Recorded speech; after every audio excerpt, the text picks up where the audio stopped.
Graça e paz em nome de Jesus. Como a transmissão ao vivo e a live ela ficou um pouco comprometida por causa da internet, eu estou gravando a aula e já e quando você estiver assistindo é porque a aula já foi publicada, então nós não teremos um problema aí de quadros perdidos e aí a gente não perde a informação. É, então vamos continuar com a nossa aula aqui. A gente está vendo o Evangelho de Mateus e no Evangelho de Mateus eu tenho esse comparativo, né? De que o Evangelho de Mateus, o nascimento de Jesus, a gente está vendo os capítulos 1 e 2 do Evangelho de Mateus, né? Então, os capítulos 1 e 2 vão falar justamente primeiro a genealogia, depois o nascimento, visita dos reis magos. Mas o que acontece? Essas informações eu tenho em dois dos evangelhos. No Evangelho de Mateus e Lucas. Né? Então, o Evangelho de Marcos, por exemplo, ele não tem, porque ele começa diretamente com o ministério de João Batista, né? E o batismo de Jesus. Então não tem menção ao nascimento ou até mesmo à infância de Jesus. Nós temos poucas informações de fato sobre a infância de Jesus. Até ali os seus 12 anos, ainda temos as referências dele, né, a visita ao templo e com seus pais e tal, mas depois nós não temos as informações necessárias, né? E o Evangelho de João ele inicia sendo mais teológico, né? Já mais teológico, filosófico, falando sobre a palavra, o verbo que se fez carne e habitou entre nós, e vimos a sua glória, a glória como a glória do unigênito do Pai. Então, é um evangelho mais teológico, vamos dizer assim, com conceitos mais teológicos, né? Mas ele não traz uma narrativa cronológica do nascimento de Jesus em Belém. Nem o Evangelho de João, nem o Evangelho de Marcos, né? Então, onde é que eu tenho as informações para Mateus? Eu tenho no Evangelho de Lucas e o próprio Evangelho de Mateus, né, que cita o fato do nascimento de Jesus e todo o entorno da história bíblica, né, acerca do nascimento de Jesus. Então, onde é que eu vou encontrar essas informações? Evangelho de Mateus, Evangelho de Lucas, tá certo? Isso é importante para nós. Então, eu tenho alguns focos importantes, alguns pontos importantes sobre o Evangelho de Mateus. Primeiro que o Evangelho de Mateus, ele foca muito em José, tá? Ele foca em José. Então a história ela é contada do ponto de vista de José. E por que é contada do ponto de vista de José? Justamente porque vai ser traçado ali a genealogia até Abraão e Davi. Né? Então essa genealogia é muito importante do ponto de vista de José, ah, pela autoridade paterna de Jesus, através da vida de José, que foi aquele que Deus escolheu para ser o pai de Cristo nessa terra, né? Ou padrasto, o pai, né? Que responderia como pai, teve autoridade de pai terreno sobre a vida de Jesus, foi José. Então, de José voltando na genealogia, você chega até Davi, e de Davi você chega até Abraão. Então, essas duas alianças, né, elas enfatizam, em primeiro lugar, a herança judaica, né, de Jesus, a herança que dá a ele essa autoridade para ser o Messias, para cumprir profecias e para ter a chancela de autoridade sobre a vida daquelas pessoas, dos judeus ali. Então, ele precisava nascer de uma mulher, ele precisava nascer de uma virgem, ele foi profetizado isso, ele cumpre isso. O nascimento humano a gente vai ver, mas ele era divino, mas ele tinha o seu traço divino como filho de Deus, né? Porque o nascimento dele foi incomum, sua concepção foi incomum. E os relatos dos milagres poderosos, dos seus feitos e do seu propósito são todos incomuns. Não há nada natural com relação a isso. Isso é fato. A gente crê pela fé. É a fé que nos torna capacitados a entender a vida e a obra de Jesus, né? A gente faz isso através da fé, né? Porque reconhecemos que essa história é verdadeira, reconhecemos que essa palavra é verdadeira e reconhecemos que há uma autoridade por tudo o que aconteceu. É uma coisa antinatural. Tudo na vida de Jesus é antinatural, é sobrenatural, né? Então, o que acontece?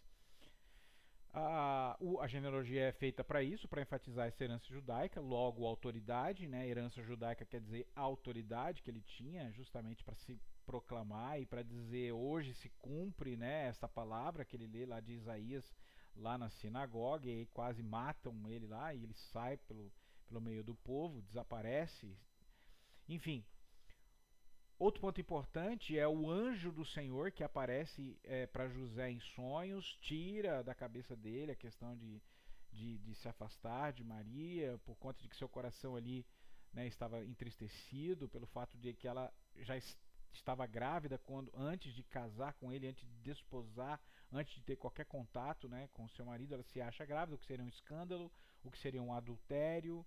Né, como explicar isso do ponto de vista natural. Então, lembrando que tudo na história de Jesus é antinatural, é sobrenatural, mas como explicar uma gravidez de uma moça virgem que estava prestes a se casar com um homem, se não pelo ponto de vista natural, ou seja, caíram em pecado, ou seja, tiveram relações sexuais e ela estava grávida de José. Essa é a tese número 1 de quem estivesse acompanhando a história. Essa seria a tese número 1. Maria teve relações com José, ela ficou grávida antes do tempo, que seria um escândalo para aquele momento histórico, né? Se não fosse José, bom, então a outra linha de raciocínio então ela caiu em adultério. O que seria pior ainda, né?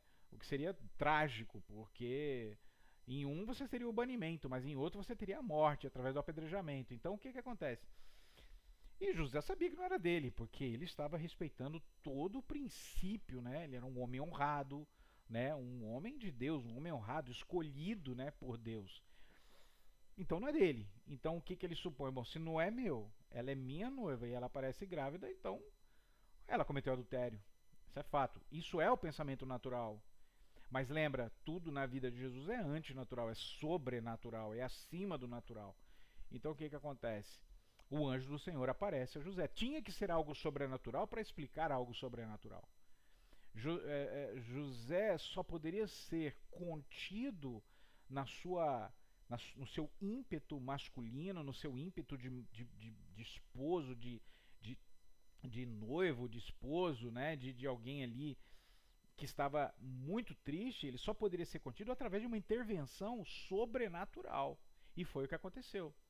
Deus envia um anjo ali para explicar a ele toda a situação sobrenatural que Maria estava vivenciando, e a partir daquele momento ele também estava vivenciando, porque daí ele passou a ter o quê? Um contato com um anjo do Senhor que aparece a ele em sonhos, né? E explica para ele a situação. Irmãos, isso é muito pontual, essa questão do sonho de José. A gente pode interpretar, mas então Deus, ele manda sonhos, a gente pode sonhar uma mensagem, uma situação.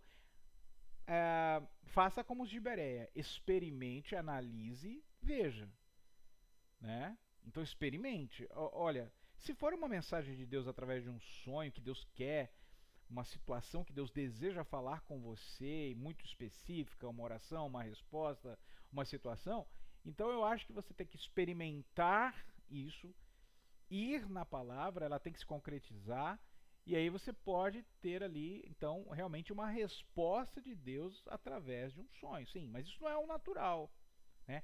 Neste caso específico, havia então uma necessidade pontual, né, de José para que esta situação ela não saísse do controle. ela não saísse do controle e acabasse uma tragédia, né? Se José fosse um cara explosivo, isso poderia ter saído do controle de uma maneira generalizada, de uma maneira trágica. Teria sido algo horrível. Mas graças a Deus ele era um homem honrado, um homem calmo, um homem íntegro, um homem paciente, um homem bondoso, né? Um homem escolhido por Deus ali para esta missão, né? Então ele entende tudo aquilo que está acontecendo e ele entendeu o propósito, né? E outro ponto interessante é a narrativa que depois do nascimento, a gente depois vai entrar mais específico nisso, mas a narrativa do Evangelho de Mateus, capítulos 1 e 2, ela vai falar também da visita dos magos do Oriente. Mais uma autoridade, mais uma situação meio sobrenatural, profetizado, né, que os magos vêm, depositam presentes aos pés de Jesus, né? Isso gera também uma outra situação emblemática, né, com Herodes e tudo mais. Então, isso também está dentro dessa narrativa dos capítulos 1 e 2. Depois eu tenho a fuga para o Egito, que também a gente vai chegar lá, a gente vai passar a ter um estudo sobre isso. O massacre dos inocentes, né, que foi feito, terrível. A perseguição de Jesus desde o início, né, através de Herodes, aquela situação toda ali, que Jesus e a sua família estavam sofrendo. E depois eu tenho o retorno e a fixação da família em Nazaré, por conta então de que Deus havia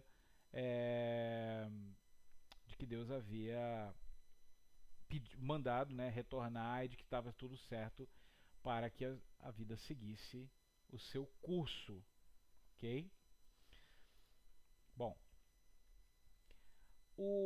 isso foi o Evangelho de Mateus. O Evangelho de Lucas, para que a gente possa ter um entendimento, então, o foco é em Maria. Presta atenção. O Evangelho de Mateus, o foco é em José. O Evangelho de Lucas, o foco é em Maria. A narrativa é mais detalhada e é contada do ponto de vista de Maria. A genealogia de Jesus, ela é traçada também através de José. Mas a linhagem vai até Adão, mostrando então que Jesus, ele é salvador para toda a humanidade. E aí, olha que coisa interessante, ele é um salvador trazido por Deus para toda a humanidade. Porque a genealogia de Jesus, ela vai através de José, mas também, né, a linhagem vai até Adão, pai de todos os seres, pai de todos os homens. Nesse sentido, né? Como o primeiro homem. E aí, um outro ponto interessante é que o anjo Gabriel, então, aparece a Maria, no seu famoso Cântico de Maria, né? Por isso ela é tão especial nesse sentido, porque tudo que envolve Maria, José e o nascimento de Jesus é sobrenatural. Então o anjo Gabriel, ele aparece para Maria ali nos capítulos 1 e 2, isso é sobrenatural. Tem o Cântico de Maria, reconhece, se prostra, ela recebe a missão, ela entende tudo aquilo que está acontecendo num segundo momento, no primeiro momento não, mas no segundo sim. E aí a história também inclui o nascimento de João Batista em Lucas. Você tem aí o nascimento de João Batista, você tem os cânticos importantes, que são orações, os cânticos, celebração, júbilo de Zacarias e de Simeão, né? Você tem o censo de César Augusto, né? Você tem a viagem até Belém, você tem o nascimento de Jesus na manjedoura. Você tem, no Evangelho de Lucas, a visita dos pastores. Essa visita dos pastores tem um simbolismo por trás, representando ali a presença dos humildes, a presença dos afastados, a presença daqueles que estão no campo, a presença dos humildes perante um rei que nasce numa manjedoura, que não tem um rei sem palácio, sem um berço de ouro, mas uma manjedoura, junto a homens simples e humildes, junto a pessoas simples e humildes, sem palácio, né? Numa estrebaria, num local que não era digno de um rei, mas era digno do rei dos reis, né? Você tem então a circuncisão de Jesus e depois você tem a purificação de Maria, visita ao templo e por aí vai. São outros pontos importantes dentro do nosso estudo. Isso já no Evangelho de Lucas, nos capítulos 1 e 2. Tá bom? Quais são as semelhanças e quais são as diferenças, então? Então, as narrativas, né, embora elas sejam diferentes, dos pontos de vista diferentes, elas têm algumas semelhanças aí que são importantes, né? Elas reforçam, então, um ponto-chave aí da nossa fé cristã. Elas têm um ponto-chave interessante sobre isso. Primeiro, ambos afirmam o nascimento virginal, ou seja, a concepção e depois o nascimento através de uma virgem, né, de Jesus. Ambos dizem que Jesus nasceu em Belém e depois se mudou para Nazaré. Ambos enfatizam o papel do Espírito Santo na concepção, no ato conceptório de Cristo Jesus. Ambos os evangelhos enfatizam então o papel do Espírito Santo. E ambos os evangelhos citam que anjos, aí já é uma visão sobrenatural, anjos estiveram no entorno, anunciam o nascimento de Jesus. Então, essas são as semelhanças, né?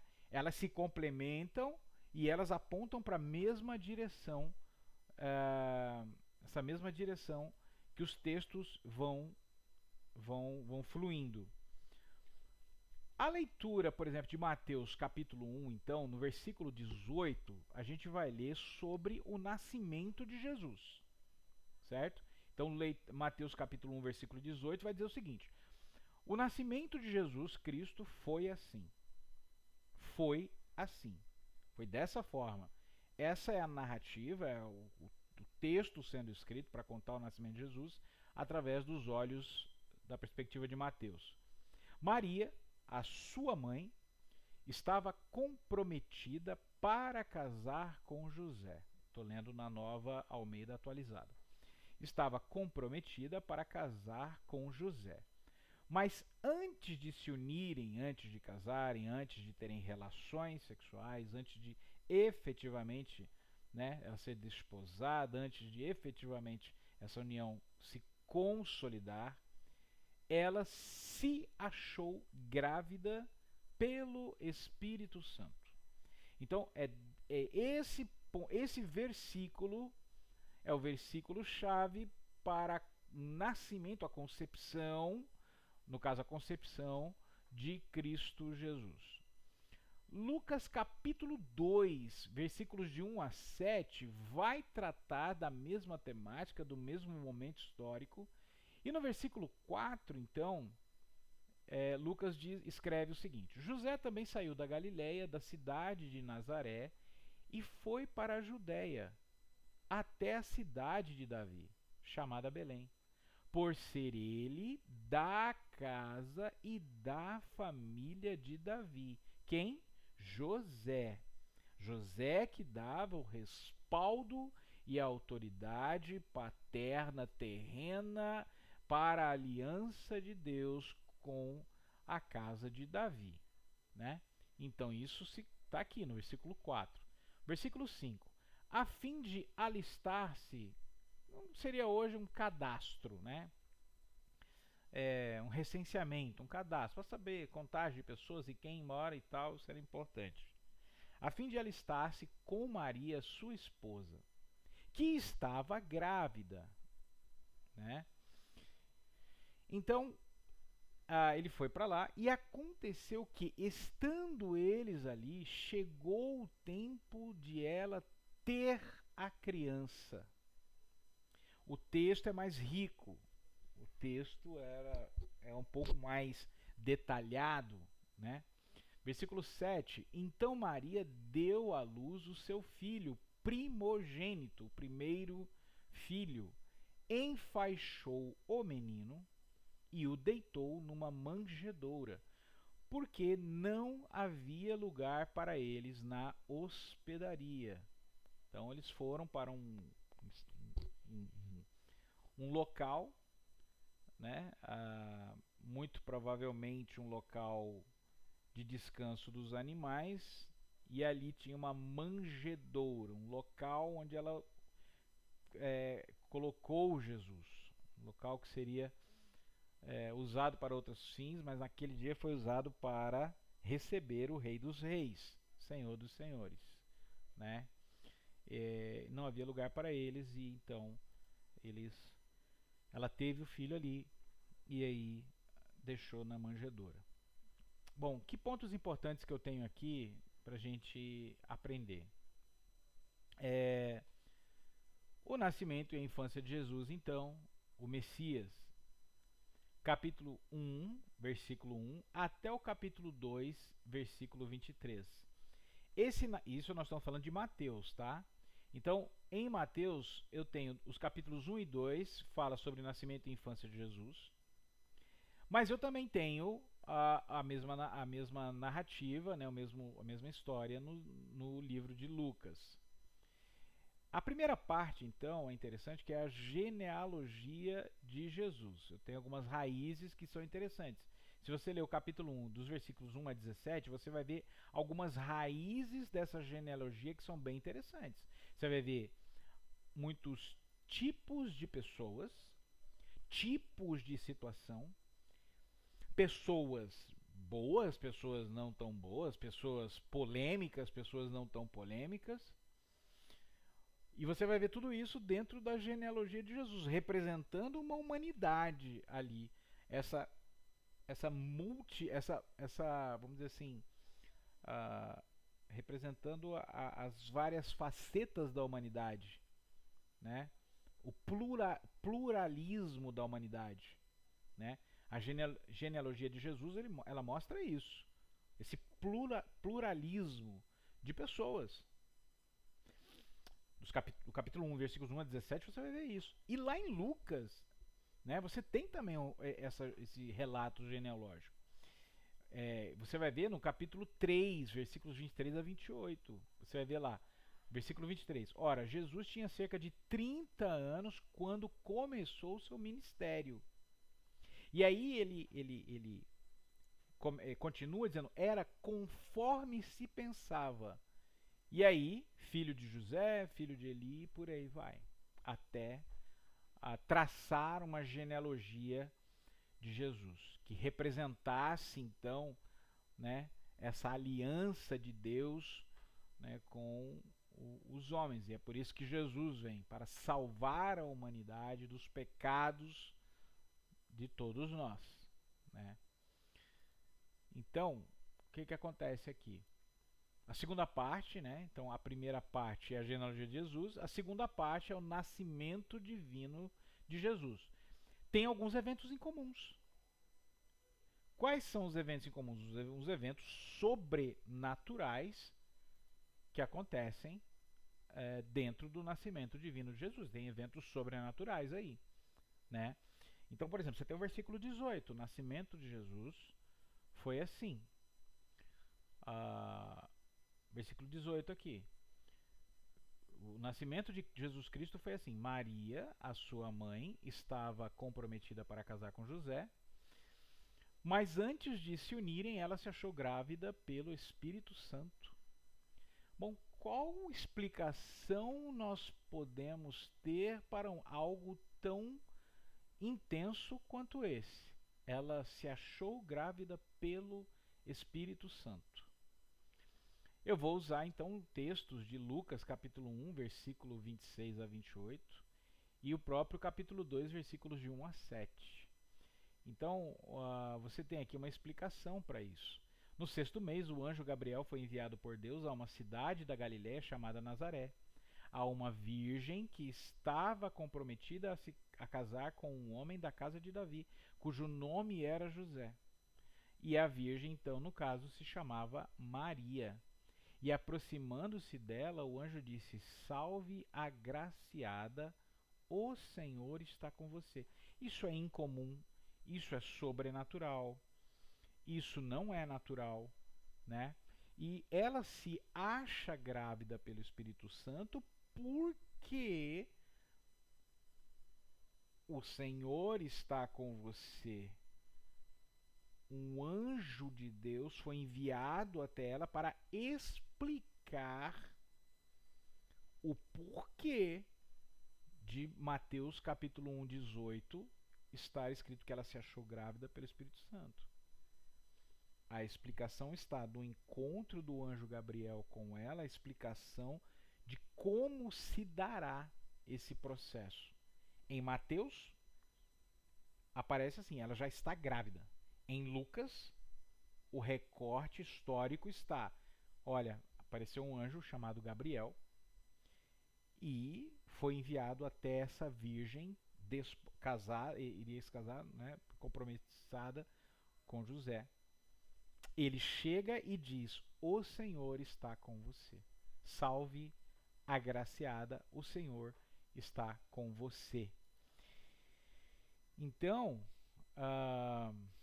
Mateus 18, então ela se achou grávida pelo Espírito Santo. José, e aí versículo 19, né, já vem aí a parte de José. Agora José entra na história, né? José, com quem Maria estava para casar, sendo um homem justo e não querendo envergonhá-la em público, resolveu deixá-la sem que ninguém soubesse. Enquanto ele refletia sobre isso, eis que lhe apareceu em sonho um anjo do Senhor, dizendo: José, filho de Davi, não tenha medo de receber Maria como esposa, porque o que nela foi gerado é do Espírito Santo. Então perceba, o anjo aparece para Maria, salve agraciada, o anjo aparece para José dizendo: o que nela foi gerado é do Espírito Santo. Eventos antinaturais, eventos sobrenaturais, eventos que se explicam as situações pelas quais ela estava passando, aquela situação, né, que ela estava passando. Ela se achou grávida pelo Espírito Santo. Então você tem aí a concepção virginal de Maria. Qual a forma que a gente pode entender então isso? Através da fé e do milagre. Algo que por definição está além das leis naturais. Se eu quiser debater isso do ponto de vista natural, não tenho que debater.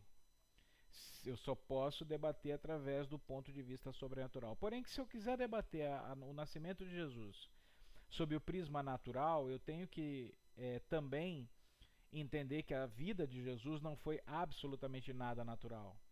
Porque nenhum homem nascido de uma concepção natural exerceu o poder divino que ele exerceu.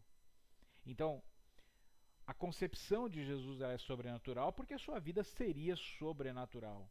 Seus milagres, as situações que Jesus vivenciou eram todas sobrenaturais. Mas se eu quiser debater do ponto de vista científico natural sua concepção, eu tenho que entender que a sua mãe, né, que entrou com um óvulo, né, e ela foi ali, o Espírito Santo de Deus atua de uma maneira de concepção, né, deste óvulo, e aí ela se acha grávida justamente por essa concepção sobrenatural. E dessa concepção sobrenatural nasce um ser sobrenatural, né?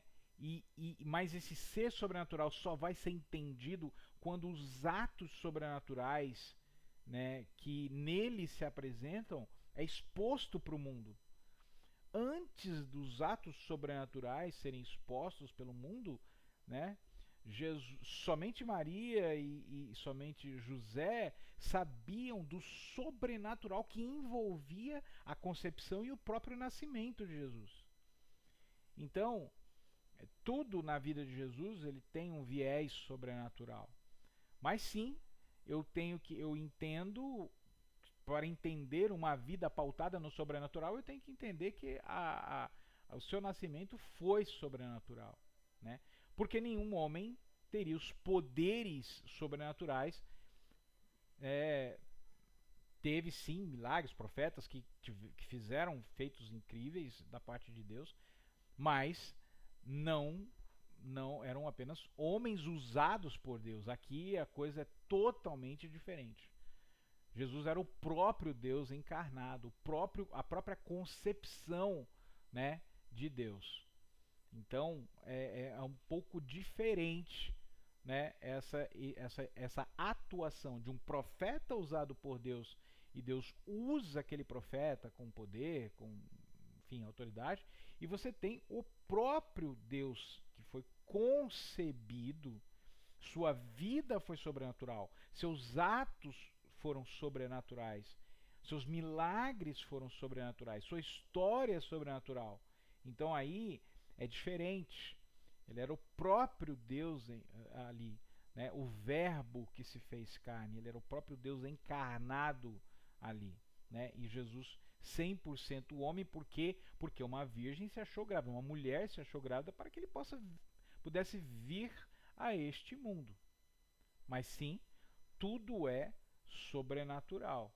Então, a concepção pelo Espírito Santo é a forma como a teologia ela vai explicar essa união das naturezas divina e humana. O que causa muita polêmica, principalmente para ateus, né?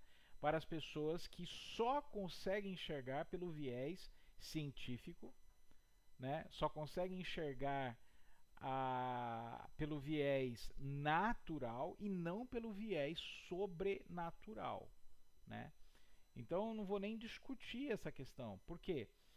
Porque a obra e a vida e os feitos de Jesus mostram claramente que ele não era naturalmente apenas um homem, mas a sua vida toda foi pautada no sobrenatural.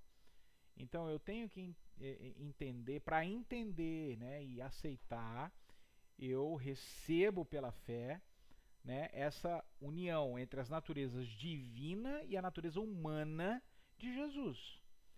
Ele não é apenas um homem escolhido por Deus, ele é o próprio Filho de Deus, né, que se tornou homem.